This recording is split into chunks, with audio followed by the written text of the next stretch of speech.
Sir, the Sterling jet is fueled and waiting on your command. We're still showing a weather cell over Aspen, but the window for departure is holding. The voice, belonging to a crisp young executive named Peterson, was a deferential murmur in the cavernous expanse of the Sterling Corporation's top floor. It was a sound designed to be heard but not intrusive, a sonic watermark of the power it served. Peterson stood at attention, his gaze fixed on a point somewhere over his boss's left shoulder, a technique he'd perfected to convey respect without appearing to stare. From his vantage point, he could see the entire glittering sprawl of the city, a kingdom of glass and light laid at the feet of the woman who sat, unmoving, behind a desk of polished obsidian. Caroline Sterling did not look up. Her eyes were fixed on the screen of her tablet, displaying meteorological charts that moved with a hypnotic, swirling grace. Blue and green eddies of data flowed across the map, but her focus was on a single angry blotch of red pulsating over the Rocky Mountains. She was a woman who did not believe in leaving things to chance, be it the weather, the market, or the fragile ecosystem of her own life. The window is irrelevant if the destination is compromised, she said, her voice low and clear, cutting through the hushed air of the office. Tell the pilot to stand down. We'll reassess at 0600 inch. Yes, Ms. Sterling. Peterson gave a slight, almost imperceptible nod and retreated, his expensive shoes making no sound on the imported marble. Alone, Caroline allowed a fraction of the tension to leave her shoulders. The trip to Aspen was for a gala, a tedious but necessary performance of corporate dominance. A delay was an irritation, a disruption to a schedule planned with military precision. But today the disruption felt different. It was the 8th anniversary of Sarah's death, a date circled not on any calendar, but etched into the marrow of her bones. The annual Aspen Gala always fell near this date, a cruel coincidence orchestrated by her father years ago. A way of ensuring business always took precedence over memory. For 7 years she had gone. She had smiled, shaken hands, and sealed deals while the ghost of her sister screamed in the silent corners of her mind. This year something felt different. A strange inertia had taken hold. It was why she had, on a sudden, uncharacteristic impulse, told her driver to take a detour that morning. A detour to a place she hadn't visited in 5 years. The cemetery had been just as she remembered. A manicured, soullessly beautiful expanse of green under a perpetually gray sky. A place for quiet, dignified grief. A concept Caroline found as foreign as insolvency. Her own grief was a jagged, angry thing, locked away where it couldn't do any damage. She had stood before the polished granite headstone. Sarah and Sterling, beloved sister and mother, with the triplets, her sister's legacy, her sudden, overwhelming responsibility. They were 8 years old today. They stood in a neat line, dressed in tasteful navy blue coats she'd had her assistant purchase. Noah, his small face a mask of fierce solemnity, stood ramrod straight. Mia, her brow furrowed in intellectual curiosity, was studying the dates, as if trying to solve a mathematical equation. And Leo, her sensitive, silent Leo, was clutching a small fistful of dandelions, their cheerful yellow a garish affront to the curated solemnity of the place. He'd plucked them from a crack in the pavement on their way in, a small act of rebellion she hadn't had the heart to stop. They didn't cry. They never did. They were Sterling children, after all, and their grief was as managed and contained as their trust funds. Caroline had placed a tasteful, outrageously expensive bouquet of white lilies at the base of the stone, a transaction meant to substitute for an emotion she couldn't access. It was then that she saw him. He was standing a respectful distance away, partially obscured by the drooping branches of an ancient willow tree. He wasn't dressed for a cemetery visit. He wore dusty work boots, worn jeans, and a faded flannel shirt, clothes that smelled of sawdust and honest labor. He was tall and lean, with a quiet solidity to his presence. He wasn't looking at them, but at the headstone, his expression a study in profound, unguarded sorrow. It was a look so raw, so authentic, that Caroline felt like an intruder for seeing it. Then Leo, her quietest child, did something extraordinary. He broke rank. He walked away from his siblings, away from Caroline, and directly toward the strange man. He didn't run. He walked with a solemn purpose, his fist still full of dandelions. Caroline's heart seized. Her every instinct screamed danger. "Leo, come back here," she commanded, her voice sharper than she intended. The man looked up, startled, his eyes, a startlingly clear, deep blue, meeting hers for a brief second. There was no threat in them, only a flash of what looked like panic, and a sorrow so deep it seemed to have no floor. He took an involuntary half-step back, as if afraid of frightening a fawn. But Leo didn't stop. He walked right up to the man, looked up at his face, and then held out the dandelions. Peace offering. A recognition. The man knelt, his movements slow and careful. He looked from the flowers to Leo's face, and a tremor went through his large frame. He didn't take the dandelions. Instead, he reached into the pocket of his shirt and pulled out a small object. It was a bird, carved from a piece of light-colored wood, its wings upswept in mid-flight. It was so exquisitely detailed she could see the faint lines of individual feathers. He offered it to Leo. Leo looked at the bird, then back at the man. He dropped the dandelions, and with two hands, reverently took the wooden bird. Then he did something that shattered the frozen landscape of Caroline's heart. He leaned forward and laid his head against the man's flannel-covered shoulder. Just for a moment of perfect, trusting stillness. The man's eyes closed, and a single tear traced a path through the light dusting of sawdust on his cheek. He didn't hug Leo back. He just absorbed the contact, as if it were both a blessing and a wound. Then, as quickly as it began, it was over. The man gently disengaged, gave Leo a small, sad smile, and stood up. He met Caroline's eyes one last time, a universe of unspoken words passing between them, before he turned and walked away, disappearing behind a mausoleum. Leo walked back to her, clutching the bird as if it were the most precious thing in the world. Mia and Noah stared at him, then at the space where the man had been, their faces full of questions Caroline had no way of answering. "Who was that?" Mia asked, her voice small. Caroline stared at the wooden bird in Leo's hand. The craftsmanship was masterful, the lines flowing with an artist's love. It was a thing of beauty, of patience, of care. It was everything her world was not. "I don't know," she lied, but her mind was already racing, connecting a dozen disparate, half-forgotten fragments. A name her sister had whispered on the phone. A furious, dismissive rant from her father about a worthless carpenter, a series of checks Sarah had insisted on drawing from her personal account, with no explanation. Back in the sterile silence of the penthouse, the contrast was jarring. The air was filtered, the temperature controlled, the surfaces gleaming and empty.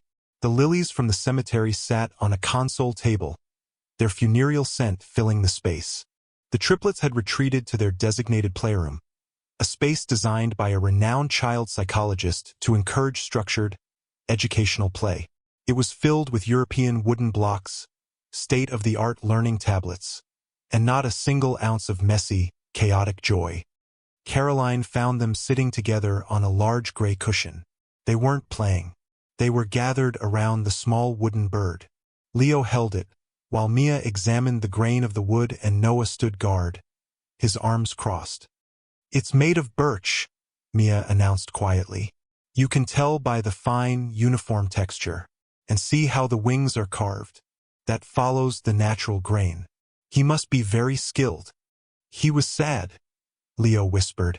It was the first time he'd spoken in hours. "He was," Noah agreed, his voice low. "Like us."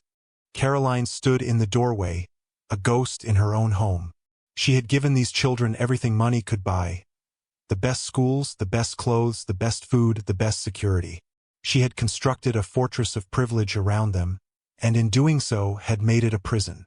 A stranger in a park with a simple piece of wood had broken through its walls in 30 seconds. She retreated to her home office, a smaller, more intimate version of her corporate headquarters. Sinking into the leather chair, She opened her laptop and typed a name into a secure, encrypted search engine. A name she had buried 8 years ago. Jacob Vance.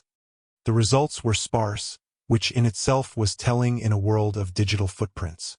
A handful of business licenses for a small, high-end carpentry firm, Vance Woodcraft, a few mentions in architectural magazines from a decade ago, praising his soulful and masterful work on a series of custom homes. A current address in a working-class neighborhood across town. And then, a single, grainy photo from a charity event dated 9 years ago. In it, a younger, happier Sarah was looking up at him, her face radiant. Jacob Vance stood beside her, his arm around her, his expression one of pure, unadulterated adoration. The image was a punch to the gut. Caroline felt a cold fury rise within her, mingling with a grief so sharp it stole her breath. This was the man her father had dismissed as a transient fortune hunter. This was the man who had made her sister glow with a light Caroline had never been able to ignite herself. This was the man who had been there at the cemetery, watching. Why? Why now? After all these years of silence. What did he want? Money? Access? Her mind, trained to see threats and calculate risks, spun through a dozen terrifying scenarios. He was a vulnerability, an unknown variable in the carefully constructed equation of her life. He was a threat to the children, to the sterling legacy, to the fragile peace she had brokered with her own past. But as she stared at the photo, at the undeniable love captured in that single, frozen moment, another, more terrifying thought emerged. What if he wasn't a threat? What if he was the answer to a question she'd been too afraid to ask? What if the emptiness in her home, the silence of her children, the hollow echo in her own heart, all stemmed from his absence? The search engine blinked, waiting for another command. Caroline closed the laptop. The questions were too big, the implications too vast. She looked out the window at the city lights, a glittering, indifferent constellation. For the first time since she had taken over the Sterling Empire, Caroline Sterling had no idea what to do next. Jacob leaned against the cool brick of his workshop, the evening air doing little to quell the fire in his chest. The image of Leo was burned into his mind. The small, serious face, the fistful of crushed dandelions, the shocking, profound weight of his small head against his shoulder. He could still feel it, a phantom warmth that seemed to both heal and break his heart all at once. He had promised Sarah. On a rainy Tuesday in a sterile hospital room that smelled of antiseptic and fear, he had made her a promise. Keep them safe, Jacob. From him. He'll try to break them, to mold them into his image, just like he did with Caroline. Don't let him. Stay away, but don't be gone. Watch over them. Please. So he had. For 8 years he had been a ghost. He sold the thriving business that he and Sarah had dreamed of building together, the one that was starting to get national attention. He took on smaller, anonymous jobs, framing houses and hanging cabinets, earning enough to live simply and keep his schedule flexible. He bought a small house in a neighborhood with a clear view of the elite private school the triplets attended. He learned their schedules, the route their black SUV took every day. He attended school plays, standing at the back of the auditorium. He went to their soccer games, sitting far up in the bleachers, a solitary figure in a sea of cheering parents. He was the ghost in the machine of their lives, a silent, invisible guardian. It was a half-life, a purgatory of his own making. The pain of seeing them but never touching them, of hearing their laughter on the wind but never being its cause, was a constant, grinding ache. But it was the price of his promise. Arthur Sterling was a man who didn't just defeat his enemies. He annihilated them. If he had fought for custody then, Arthur would have used his limitless resources to crush him, to paint him as an unstable, unworthy charity case, and Jacob would have lost them forever. Worse, the fight itself would have torn the children apart. So he chose the path of silent vigilance, trusting that one day, the universe would present an opening. Today it had. He hadn't planned to go to the cemetery. The anniversary was a private, painful ritual for him, usually spent in his workshop, his hands shaping wood as he worked through his memories. But something had pulled him there, a need to be close to her, to them on this day of all days. He had expected to see the black car arrive, watch from a distance, and slip away unseen, as he always did. He never expected to be seen. He certainly never expected Leo to walk right up to him. The boy's eyes. They were Sarah's eyes, old and full of a wisdom that didn't belong in a child. In that moment, looking at his son, Jacob felt the carefully constructed walls of his self-control crumble into dust. The love he had suppressed for 8 long years surged through him, a tidal wave of agony and grace. It was everything he could do not to scoop the boy into his arms and run. And Caroline.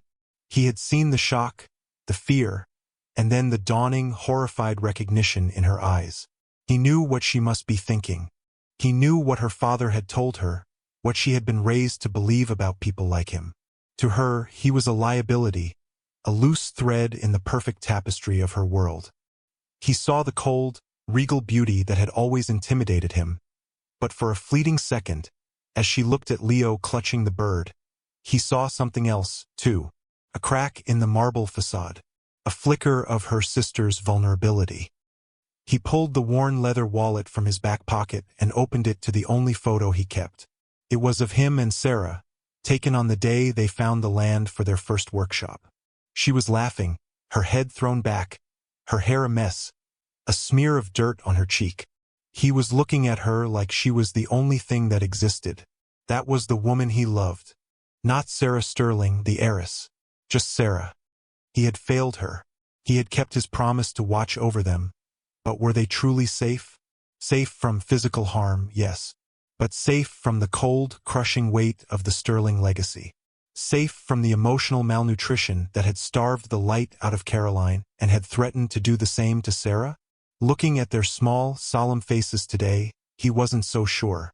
Today, for the first time in a long time, the ghost wanted to be real. And he was terrified of what it might cost them all. The summons came the next morning, not as a phone call, but as a formal letter delivered by courier. It was printed on heavy, cream-colored cardstock, the Sterling Corporation logo embossed in silver at the top. It requested the presence of Mr. Jacob Vance for a meeting with Miss Caroline Sterling at 10 a.m. It was a command disguised as a request, an exercise in unambiguous power. Jacob stood in the gleaming, cavernous lobby of Sterling Tower, feeling conspicuously out of place. The air hummed with a quiet, ruthless efficiency. Men and women with sharp suits and sharper eyes strode past him, their faces set with purpose. He wore his best jeans, a clean, pressed button-down shirt, and the work boots he'd spent an hour cleaning, but he still felt like a piece of rough-sawn timber in a gallery of polished steel. A severe-looking assistant with a headset led him through a labyrinth of glass-walled offices to the top floor. The silence here was different, heavier, more absolute. He was shown into Caroline's office, a space so large and pristine it felt less like a room and more like a concept. A single wall was a sheet of glass, offering a godlike view of the city. Caroline sat behind her obsidian desk, a queen on her throne, the city her dominion. "Mr. Vance," she said, her voice cool and neutral. She did not stand. "Thank you for coming." "Miss Sterling," he replied, his own voice steady. He would not be intimidated. He had faced down far more terrifying things than a wealthy woman in a nice office. "Please have a seat." She gestured to a chair that was likely worth more than his truck. It was positioned at a distance that felt both formal and interrogative. "I'll be direct. Yesterday at the cemetery, you approached my children." "No," Jacob corrected gently, meeting her gaze. "Your son approached me." Her jaw tightened almost imperceptibly.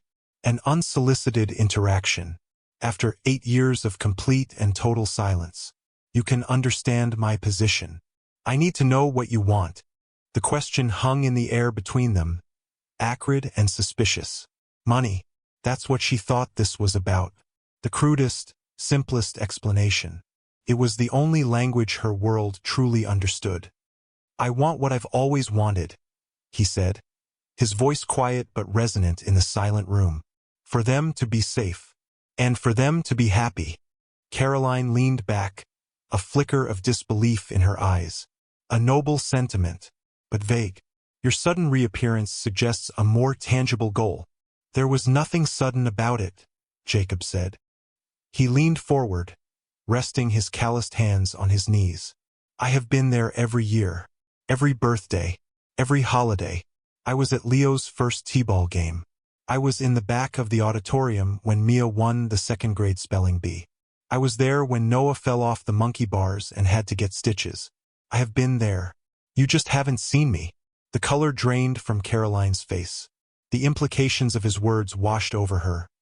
The dedication, the discipline, the sheer, painful love required for such a vigil. This was not the narrative she had prepared for. I made a promise to Sarah, he continued, his voice thick with memory. She knew your father. She knew what he was capable of. She was terrified he would take the children from me after she was gone, that he would turn them into assets, into sterlings. She made me promise to stay away, to not give him a fight he could win, because he would have used his money and power to destroy me and traumatize them in the process. She made me promise to watch over them, to wait for a time when they were old enough, when the situation was right. When maybe you were ready. Caroline stared at him, her glacial composure beginning to fracture. Ready for what? She whispered. To see them for who they are, Jacob said softly. Not as a responsibility or a legacy, but as three individual, grieving children who lost their mother and never knew their father. To see that what they need isn't more security or a better school. They need a home. They need connection. He reached into his pocket and pulled out two more small, carved birds. One was sleek and inquisitive like a hawk. The other was sturdy and watchful, a tiny, defiant wren. He placed them on the corner of her massive desk. They looked small and beautifully out of place on the black polished surface. Mia is the hawk, he said. She sees everything, misses nothing. She's brilliant, but she uses her intellect as a shield. Noah is the wren. He's the protector.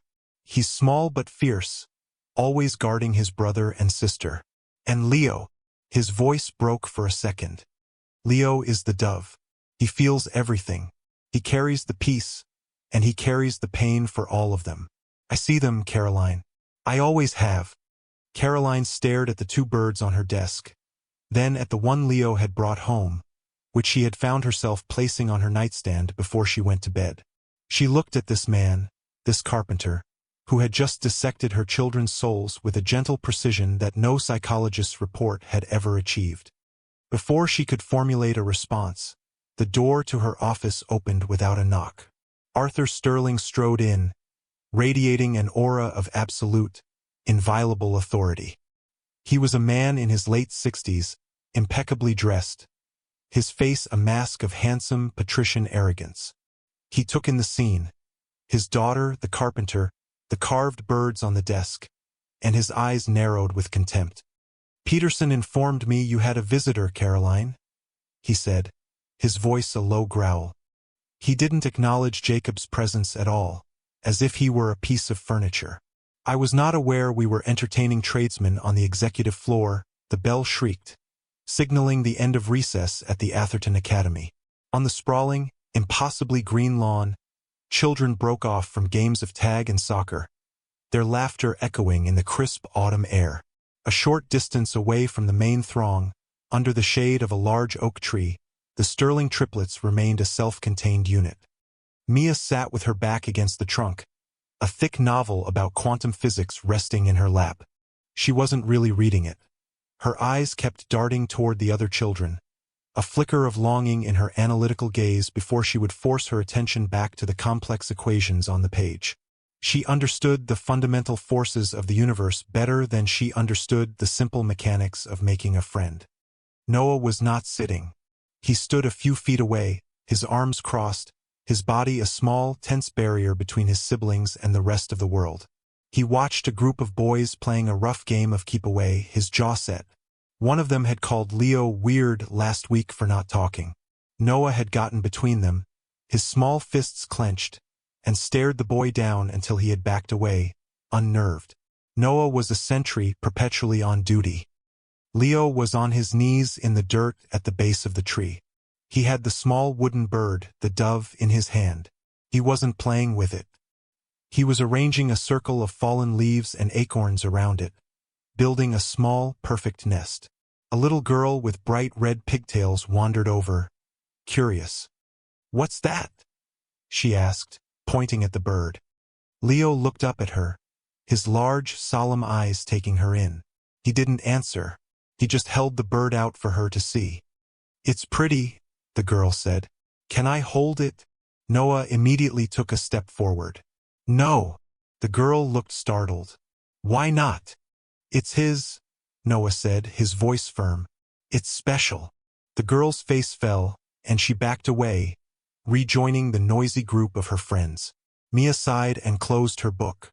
"You could have been nicer about it, Noah." "She might have dropped it," Noah muttered, his gaze still fixed on the retreating girl. "It's just a toy," Mia said, though her voice lacked conviction. Leo shook his head, looking down at the bird in his hands. He whispered a single word, so quiet it was almost lost on the wind. "Not a toy." It was more. It was a key, a memory of a feeling he couldn't name. It was the scent of sawdust and sadness, the feeling of a rough flannel shirt, the impossible safety of a stranger's shoulder. It was a promise that they were not as alone as they felt. Mia and Noah fell silent, watching their brother gently place the bird back in its nest of leaves. They were 3 islands, connected by an invisible, subterranean bridge of shared loss, and for the first time, a ship had appeared on the horizon. "Father," Caroline said, her voice tight. She stood up, placing herself physically between Arthur and Jacob. "This is a private meeting. Anything involving my grandchildren is my business," Arthur stated, his cold eyes finally landing on Jacob. He looked him up and down, a dismissive, insulting appraisal. "So, you're the carpenter. I remember you." Sarah had a charitable streak. Jacob met the older man's gaze without flinching. The sheer force of his condescension was a physical thing, designed to crush and diminish. "My name is Jacob Vance. I'm the triplets' father." Arthur let out a short, mirthless laugh. "You are a biological footnote, Mr. Vance. A regrettable incident from my daughter's rebellious phase. Let's not elevate it beyond that." He turned his attention back to Caroline, his tone shifting from contempt to command. "Caroline, I am deeply disappointed. After all our work to stabilize the children's lives, to protect the family's reputation, you invite this person into our world. What were you thinking?"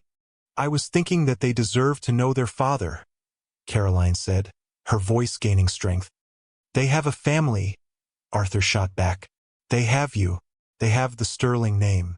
They have a future. He offers them nothing but instability and a connection to a past we have worked diligently to erase. He is a threat to their inheritance, a threat to our privacy. He is a gold digger, Caroline. It's as simple as that. Get rid of him." "That is not your decision to make," she said, shocked at her own audacity. Arthur's eyes turned to ice. "Everything concerning the Sterling legacy is my decision to make. I had hoped you had outgrown your sister's sentimentality.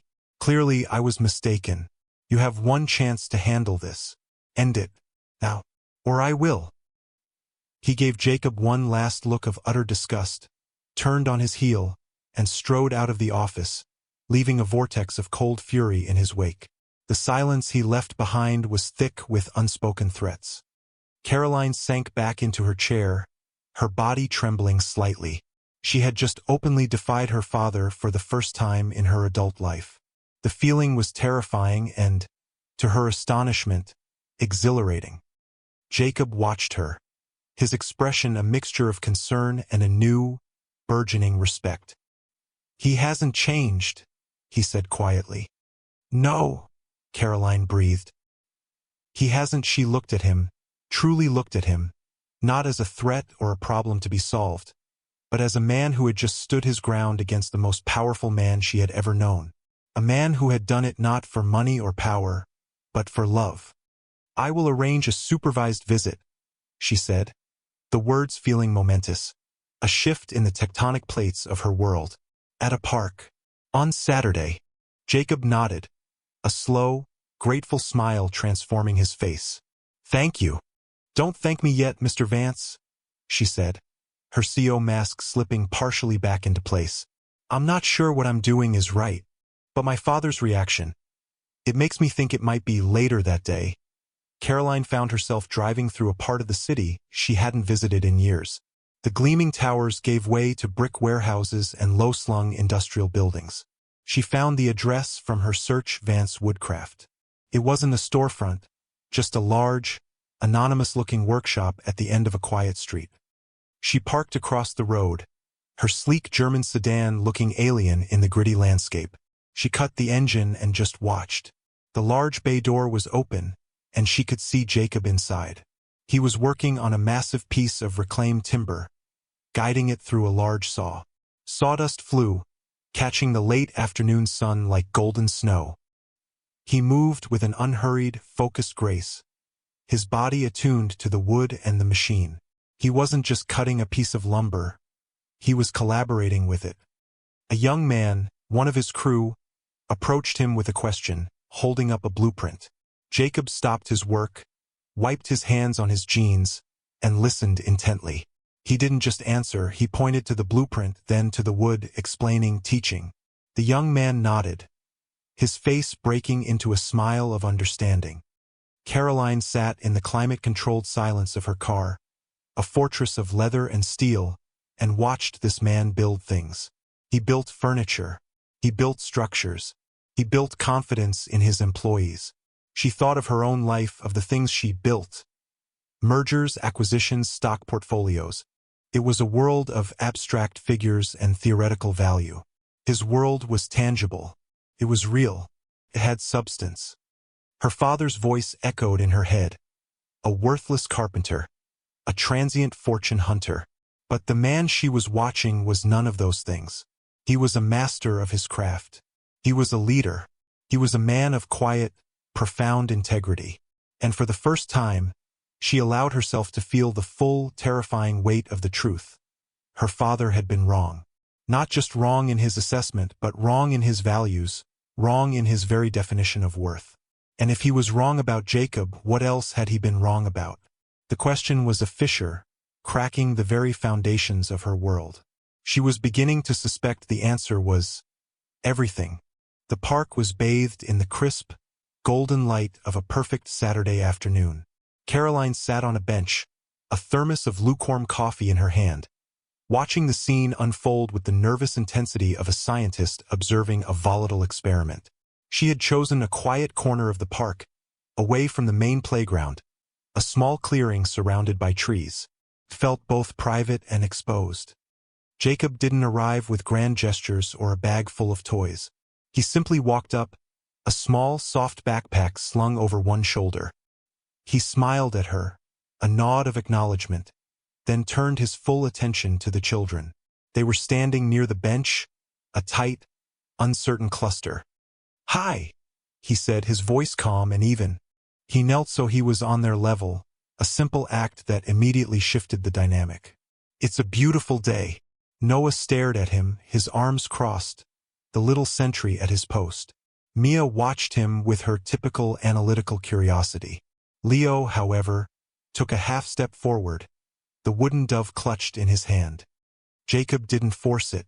He didn't try to charm them or overwhelm them. He simply began to exist in their space. He turned to Mia. "Your aunt told me you like to read. I saw a red-tailed hawk on my drive over here. They can see a mouse from 100 feet up in the air. Their eyes are like telescopes." Mia's own eyes widened slightly.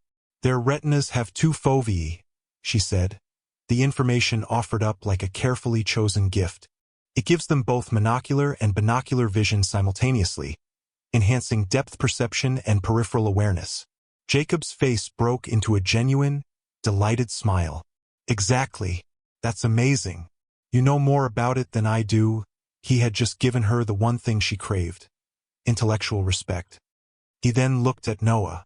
"That's a strong fort you've built there," he said, nodding toward the invisible perimeter Noah had established around his siblings. "Every good team needs a guardian. Someone to watch the perimeter." He wasn't dismissing Noah's defensiveness. He was naming it, honoring it. Noah's stance softened almost imperceptibly. He hadn't been called defensive. He'd been called a guardian. Finally, He looked at Leo, who was still standing a few feet away. Jacob didn't say anything at first. He just reached out and gently touched the bark of the oak tree beside him. "This tree is 100 years old.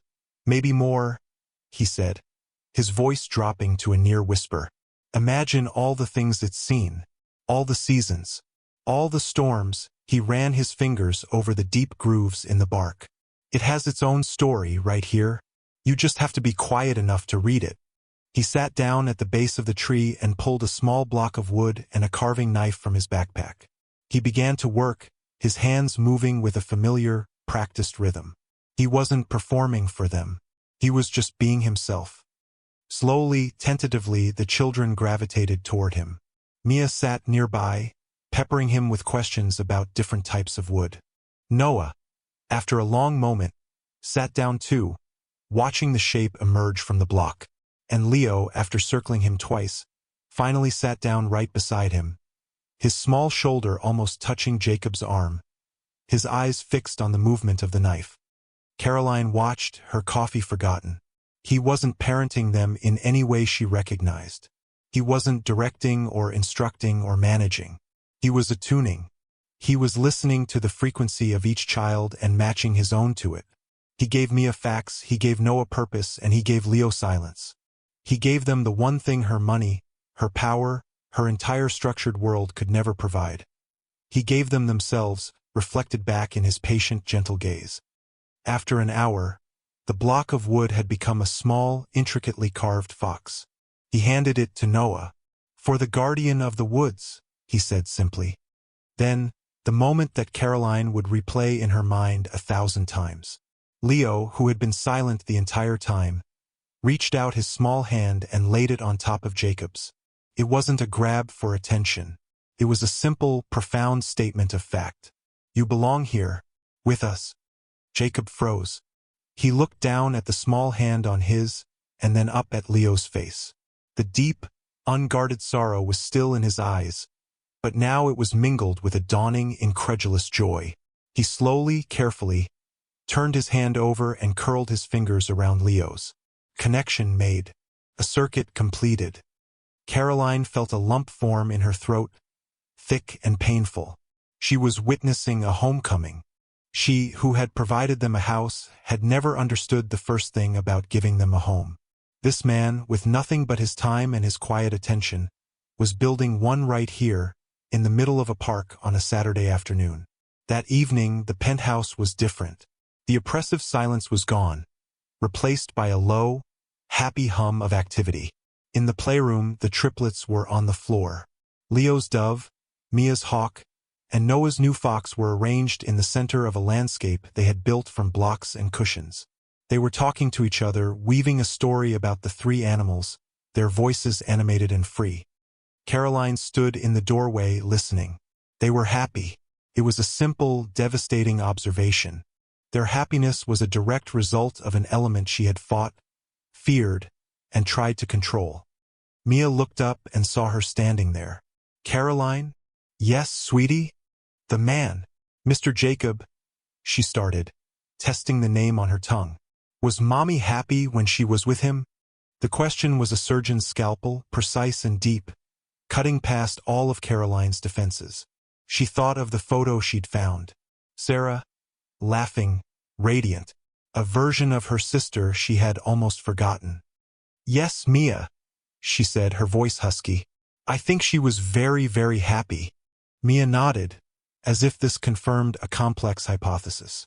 "Good," she said, and returned to her playing. Later, after the children were asleep, Caroline's phone rang. It was her father.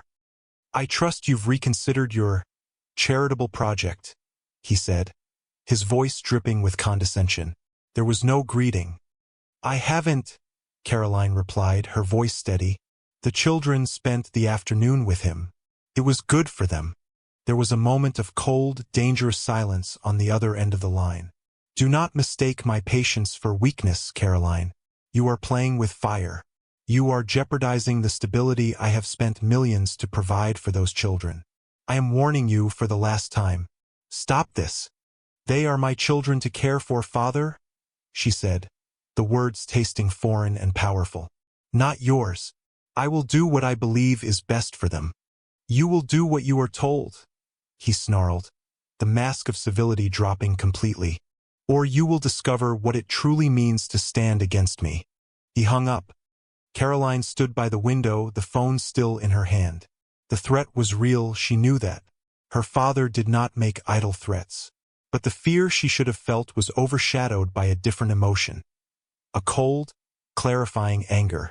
He wasn't trying to protect the children. He was trying to control a narrative. He was trying to protect the sterling name from the messy, inconvenient truth of love. She sat in her car, parked on a dark, quiet street, the engine off. She had driven aimlessly after the call, her mind a maelstrom of fear and defiance. The car, usually a sanctuary of control, felt like a cage. She looked at the passenger seat, at the thermos of coffee she had barely touched. She replayed the afternoon in her mind. The look on Jacob's face when Leo took his hand.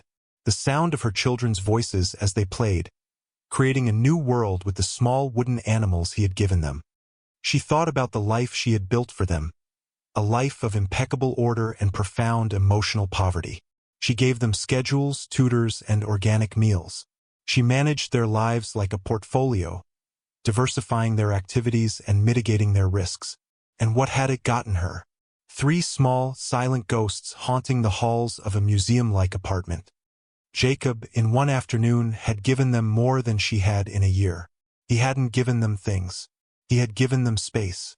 He had given them permission to be exactly who they were. He hadn't tried to fix their sadness.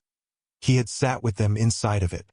The realization hit her not as a thought, but as a physical sensation, a painful lancing of a wound she hadn't known was infected. Her money wasn't a tool. It was a shield she used to protect herself from the messy, unpredictable, terrifying business of human connection. She had thought she was protecting the children, but she had only been protecting herself. Her father had taught her that love was a transaction, that vulnerability was a weakness. Jacob Vance, the carpenter, in his quiet, unassuming way, was teaching her that it was the only thing of any real value. The war her father had threatened was no longer a possibility. It was an inevitability. And for the first time, she knew which side she was on. The school project was a diorama of a forest ecosystem. A note had come home in Mia's backpack, outlining the requirements. Caroline's first instinct was pure sterling, efficiency. She spent 20 minutes online, identifying the top-rated diorama kits, the kind with pre-molded plastic animals and synthetic moss. She could have one delivered by morning. Problem solved. But when she presented the idea to the triplets, their faces were blank. Mia dutifully read the kit's specifications. Noah looked skeptical, and Leo just shook his head, retreating into his customary silence. The project was about life, and her solution was sterile and dead. With a sigh that was part resignation, part reluctant hope, she called Jacob. "I have a situation," she said without preamble. "It involves moss, twigs, and a looming deadline." He chuckled, a warm, rumbling sound. "I think I can help with that." He arrived that evening not with a kit, but with a large, shallow cardboard box and a canvas bag that smelled of damp earth and pine. He spread an old blanket on the floor of the playroom, a space that had never seen a hint of mess. Caroline watched from the doorway, feeling like an anthropologist observing a foreign ritual. Jacob emptied the bag.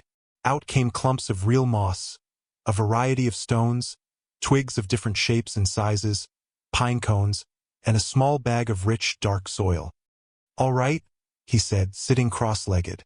"Every forest starts with the ground." He had them spread the soil. Now, a forest isn't just a bunch of trees. It's a community. The big trees shelter the small ones. The moss keeps the ground moist. The fallen leaves feed the earth. Everyone has a job to do. He didn't tell them where to put things. He asked them questions. "Mia, where would a creature that needs to stay damp and cool want to live?" Mia, after a moment's thought, carefully placed a carpet of moss in a corner. "Noah, if you were a little fox, where would you build your den to be safe from predators?" Noah found 2 flat stones and created a small, protected cave. He turned to Leo. Leo, the forest has a song. Can you hear it? Where does the wind whisper? Leo, without a word, took the lightest feathery twigs and placed them at the top of a small branch, so they would tremble with the slightest movement. Caroline watched, mesmerized. He was teaching them about ecology, yes, but he was teaching them something more. He was teaching them about interdependence, about value, about finding their unique place within a larger whole. He was giving them a language for the family he was trying to build with them. They worked for 2 hours, their hands dirty, their faces alive with a focus and joy she had never seen. The finished diorama was a mess of natural, living things. It was chaotic and beautiful and vibrantly alive. It was everything her purchased kit would not have been. As Jacob was packing up to leave, the children already admiring their work, Caroline felt a pang of something she couldn't name. "Stay," she said, the word escaping before she could second-guess it. "For dinner. I can order something." He smiled. "How about we make something instead?" And so, for the first time, the gleaming, state-of-the-art kitchen was used for more than reheating catered meals. They made simple pasta with a sauce Jacob concocted from the few ingredients Caroline had on hand. The children helped, making a glorious mess. They ate not at the formal dining table, a vast desert of polished wood, but gathered around the kitchen island. The meal was simple, shared. It was communion. During a lull in the conversation, Mia looked at Jacob, her expression serious. "Do you still miss her?" she asked, her voice clear and direct. The light-hearted atmosphere evaporated. Caroline held her breath. Jacob put down his fork. He looked at Mia, then at Noah and Leo. He didn't offer a platitude or a comforting lie. He gave them the truth. "Every day," he said, his voice thick but steady. "It's like a room in my heart that will always belong to her. Sometimes the door is closed, and I just know it's there. Other days it's wide open, and it's all I can see. But she's always there. The sadness is the price you pay for having loved someone so much. And I wouldn't trade it." Silence. Then Noah, the guardian, reached out and put his small hand on Jacob's arm, a gesture of solidarity, of understanding. Later, after Jacob had gone and the children were asleep, Leo came padding silently into the living room where Caroline was working. He was clutching a piece of paper. He held it out to her. It was a drawing, a child's drawing, done in bright, optimistic crayon. There were 5 stick figures. She recognized the 3 smaller ones immediately. Mia with a book, Noah with his arms crossed, and Leo holding a bird. On one side of them was a tall figure with a beard and a hammer, Jacob.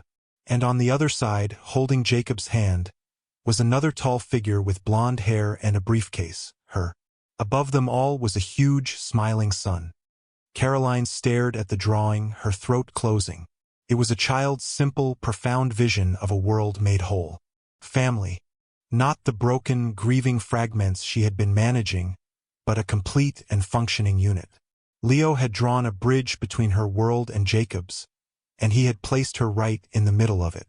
Late that night, Caroline sat in her silent office, the city lights a cold, distant glitter beyond the glass. The drawing lay on her desk, a vibrant splash of color in the monochrome world of her success. She traced the crayon outline of her own figure with her finger. The stick figure Caroline was smiling. She couldn't remember the last time she had smiled without calculation, without it being part of a social or business transaction. Leo's drawing wasn't just a picture. It was an indictment. It was a mirror held up to the profound lack in her life. She had built an empire of glass and steel, a fortress designed to keep the world out, but she had succeeded only in locking herself in. The sterile perfection of her penthouse, the rigid scheduling of her children's lives, the emotional armor she wore like a second skin. It was all a defense against the chaos of love, the vulnerability of grief, the terrifying, unpredictable mess of a real, authentic life. For years, she had told herself this was strength. This was control. This was what it took to be a Sterling. Her father had taught her that love was conditional, that worth was measured in victory, and that emotion was a liability. She had accepted those terms. She had won every battle, climbed every mountain, and had arrived at the summit to find it cold, barren, and utterly, desperately lonely. Jacob Vance, with his calloused hands and quiet integrity, had shown her another way. He didn't conquer, he connected. He didn't control, he listened. He didn't build walls, he built bridges. He was showing her children a world where their worth was not conditional, where their feelings were not a problem to be solved, but a language to be understood. She looked at the drawing again, at the 5 figures holding hands under the benevolent sun.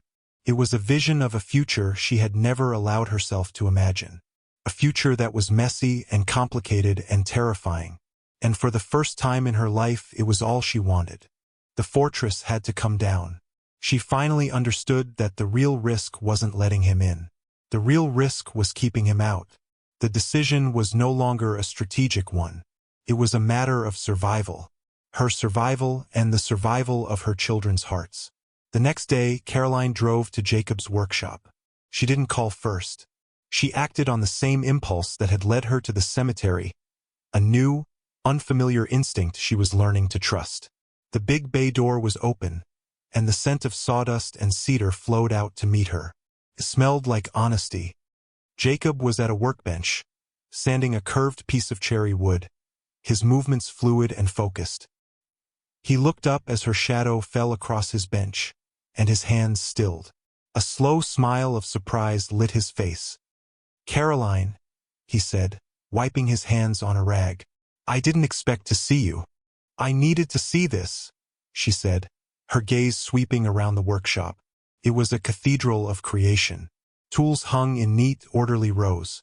Half-finished projects stood like sculptures in waiting.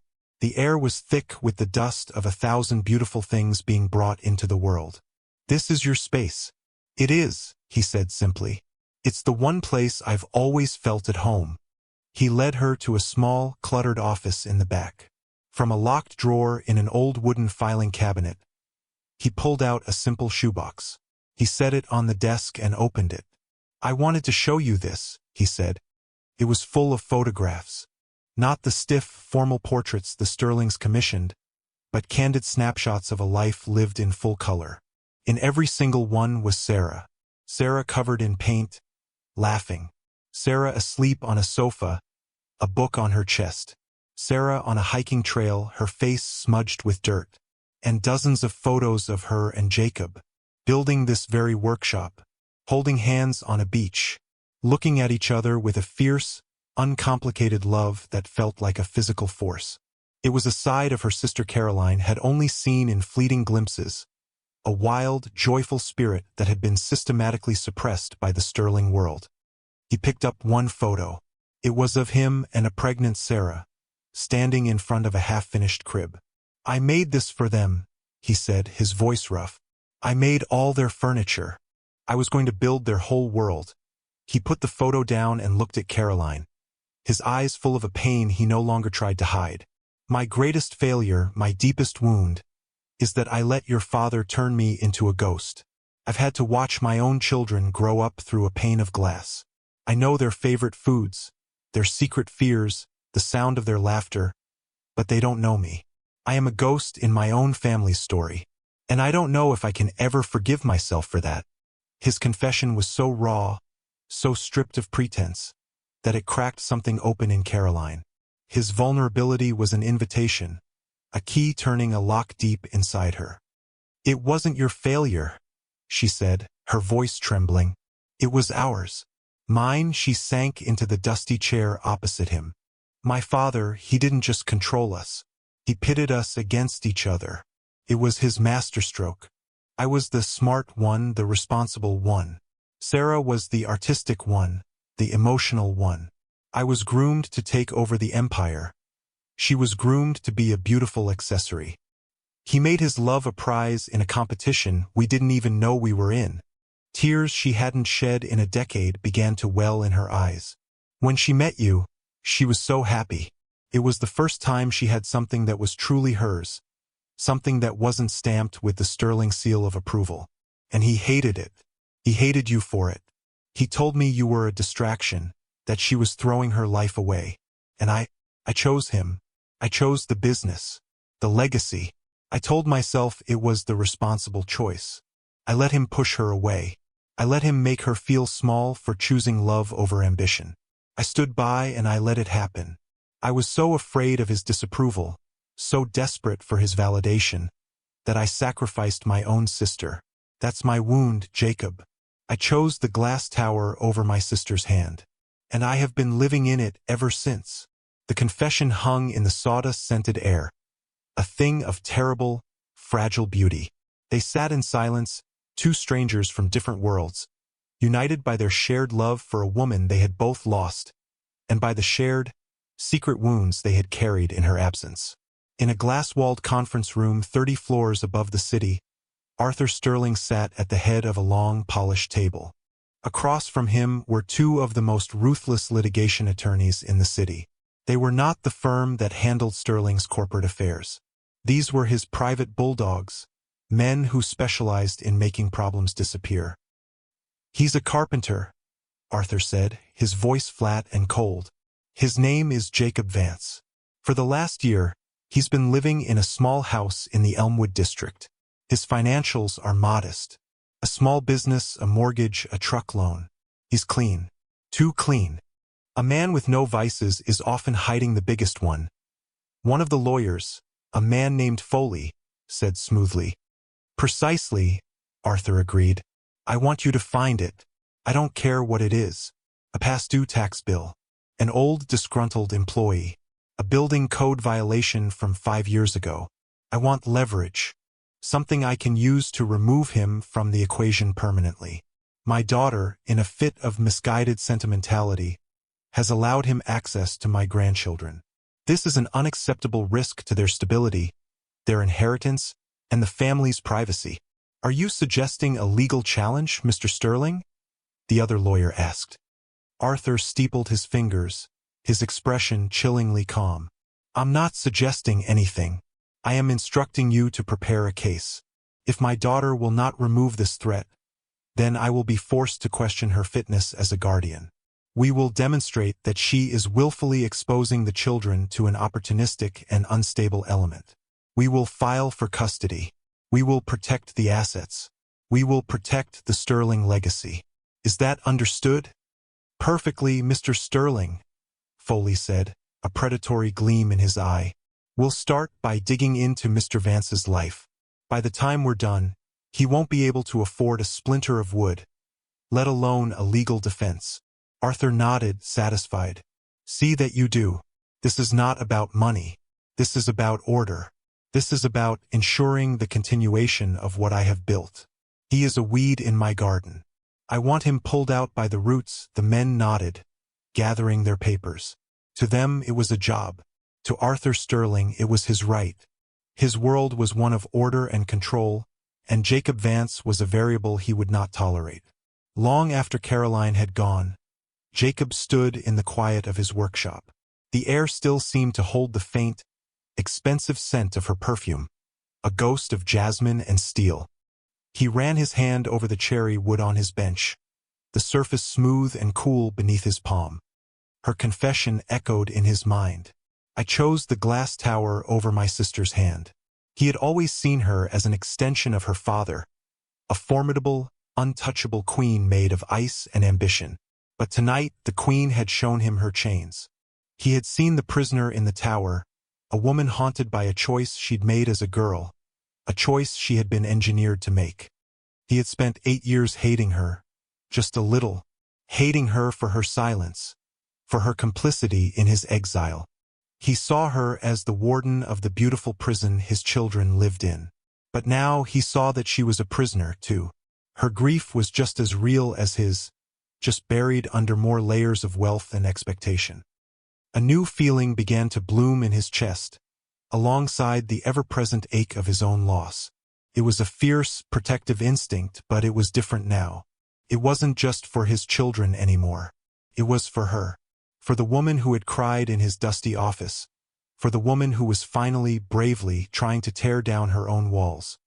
He had thought this was a fight for his children. He realized now it was a fight for all of them. A fight for a broken, scattered collection of people to become a family. He looked around his workshop at the tools of his trade, at the honest, solid things he built with his hands. He was a builder, and he was about to go to war against a man who specialized in demolition. The thought was terrifying, but as he remembered the look in Caroline's eyes, a fragile, desperate plea for connection, he knew he wouldn't be fighting alone. The attack, when it came, was swift and brutal. It wasn't a phone call or a confrontation. It was a legal document, delivered by a grim-faced process server to the penthouse. Caroline was in the middle of helping Mia with her math homework when the doorman announced the visitor. The document was thick, bound in a cold blue cover. She took it with a sense of dread, her fingers numb.